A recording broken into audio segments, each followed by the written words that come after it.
In about 24 hours, Wisconsin residents should know who will be the state's next governor. Both candidates were pushing for some last-minute votes today. Governor Walker was in Onalaska with U.S. Representative Paul Ryan visiting L.B. White, the heating product manufacturing company. For Walker, tomorrow's election will be the third time in a row in 4 years that voters will decide whether he should be governor. Now, Governor Walker won the previous 2 elections, but this race is the closest yet. News 8's Mark McPherson spoke to the governor one-on-one. He joins us live in the newsroom with more.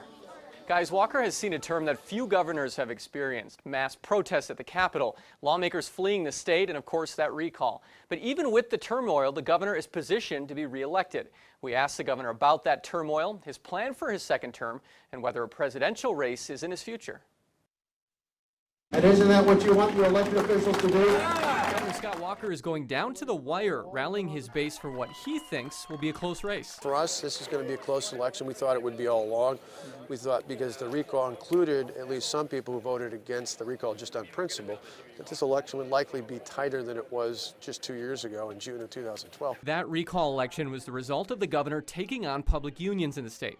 Many believe the governor never mentioned his plan to take on unions during his campaign 4 years ago, and some are wondering if history will repeat itself. A lot of people were surprised that you took on such big reforms. Is there an Act 10 type change that you're going to pursue in your second term? Is there something we're going to see? No, I've said repeatedly, the closest things is I don't want to reopen Act 10. There's some that have talked about expanding it. I don't want to do that. There are others have talked about pursuing right to work. I don't want to pursue that because I think both of those things would take our eye off of the focus on the tax reform, the education reform, the entitlement reform we want to do over the next 4 years. So there's no unions out there that should think if the governor gets reelected, the same thing's going to happen? No, in fact, that's why the Operating Engineers Union, I think, stepped up, and other unions have been supportive of the work that we've done. This race might also have implications past Wisconsin, as Walker has been mentioned as a possible candidate on the national stage in 2016.